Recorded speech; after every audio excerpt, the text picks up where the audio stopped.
ধনম স্বামী। কৃষ্ণ নিজের মুখে ডাইরেক্ট বলে দিচ্ছে, উদ্ধবকে লক্ষ্য করে বলছে, যস্যাহম অনুগৃহ্ণামি, গার লোম সেই উঠছে, যস্য অহম অনুগৃহ্ণামি, যাকে আমি অনুগ্রহ করি, যার দিকে আমার দৃষ্টিটা পড়েই যায়, যার ভক্তি আমাকে আকর্ষণ করেছে, হরিষ্যের তদ্ধনম শোনো, তার ধন আমি ধীরে ধীরে হরণ করে ধন রাখি না। বলে কেন প্রভু, এটা আপনার কি বিচার প্রভু? তার ধন আছে, তা কি হয়েছে? বলছে তুমি জানো না উদ্ধব, ওটাই আমার প্রকৃত কৃপা। শুনলে হৃদয় জুড়ে যায়, ওটাই আমার প্রকৃত কৃপা। আমি আমার ভক্তকে বেশি ধন দিই না। আমার ভক্তের বেশি ধন থাকলে সে আমার কাছে আসতেই পারবে না, আর ও ধনটাকে নিজে থেকে ছাড়তেই পারবে না। তো আমি যদি না ছাড়াই, ওর শক্তি নেই ও ধনটাকে ছাড়া। আমি ধনটা কেড়ে নেওয়ার পরিণাম কি জানো? ধনটাকে আমি কেড়ে নিই এই কারণে, যখন দেখবে আমার ভক্তের কোটি কোটি টাকা আছে, তখন দেখবে তার চারিদিকে আত্মীয় স্বজন, বন্ধু বান্ধব মৌ পোকার মতো তাকে ঘিরে থাকে। তাকে কেন্দ্র করে সবাই ব্যতিব্যস্ত থাকবে। আবার ওকে কেন্দ্র করে সে যদি ধনী লোক হয়, সে যদি মানী লোক হয়, সে যদি সম্মানীয় কোনো পদমর্যাদা সম্পন্ন ব্যক্তি হয়, তাহলে তার পরিবার তথা তার পাড়ার মানুষ তথা তার গ্রামের মানুষ তথা তার অঞ্চলের মানুষ বলবে, তার অঞ্চলের মানুষগুলি বলতে থাকবে যে জানো আমার পিসমশাই তো এমএলএ, আমার কাকা তো চেয়ারম্যান, হ্যাঁ আমার কাকা ওই অমূল্য নস্করের নাম জানো তো, কিন্তু কোটিপতি লোক, ওটা তো আমার বোনের শ্বশুর তো। তখনও পর্যন্ত একটা পরিচয় দিয়ে,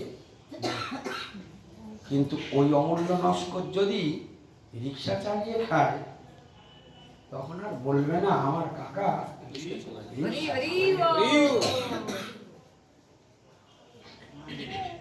তাহলে দেখো, যার কাছে ধন আছে সবাই তাকে নিয়ে গর্ব করে।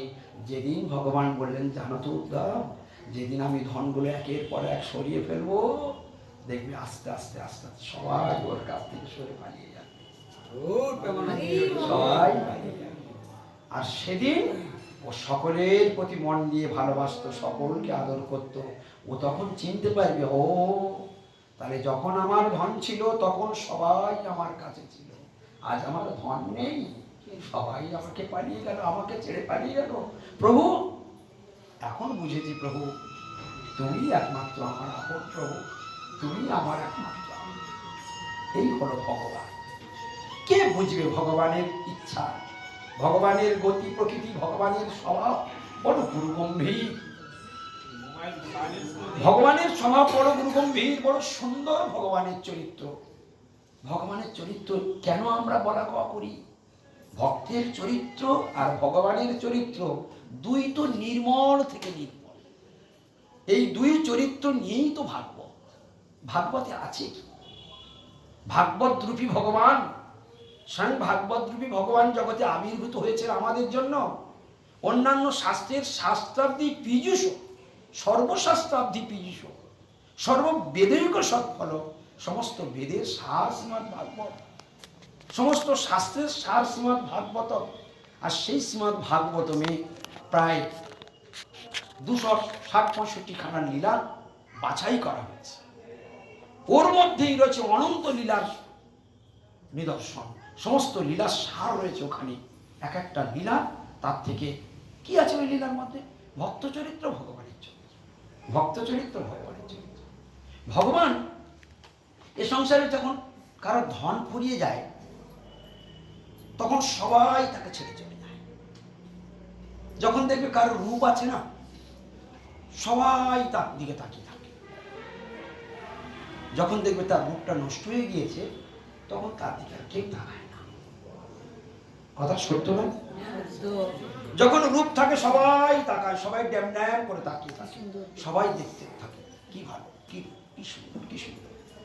যখন তার রূপ থাকে না সবাই ছেড়ে চলে যায়, কিন্তু গোবিন্দ বলে কি জানো, সবাই তোমায় ছেড়ে সবাই চলে যাবে, আমি জীবনে তোমাকে ছেড়ে যাবো না। তুমি যদি কর্মগুণে পায়খানার কৃমি হয়ে জন্মগ্রহণ করো, সেদিনও আমি তোমার সঙ্গেই থাকবো, আমি তোমাকে কোনোদিন ছেড়ে যাবো না। জয় গৌর প্রেমানন্দে। বাস্তব সত্য। কেন যাবে না? কৃমি গোবিন্দকে বলছে, আচ্ছা গোবিন্দ, আমি তো কর্ম খারাপ করেছি, আমি পায়খানার মধ্যে আছি, আমি কষ্ট পাচ্ছি, কিন্তু তুমি তো জগৎ বরেণ্য, তুমি কেন আমার কাছে থাকছো? বলছি এটাই তো, সবাই তোমায় ছেড়ে চলে যেতে পারে, কিন্তু আমি তোমাকে ছেড়ে কোনোদিন যাব না, আমি যেতে পারি না, কারণ তোমার সঙ্গে আমার অবিচ্ছেদ্য সম্বন্ধ আছে। আজকে তুমি ভুল করেছো, তাই তোমায় সবাই ছেড়ে চলে গেছে, আবার আমিও যদি ছেড়ে চলে যাই, তাহলে আমার ভগবান নামটা জগতে কালিমা লিখতে হবে। আমি যে দীনবন্ধু, আমি যে শহীদ, আমি যে সর্বজনবিদিত বন্ধু, এ জগতে আরেকটা কেউ দীনবন্ধু করে আমায় ডাকবে না। এই জন্য বন্ধু আর শহীদ দুটো এক কথা নয়। বন্ধু সময়ের সময় থাকে।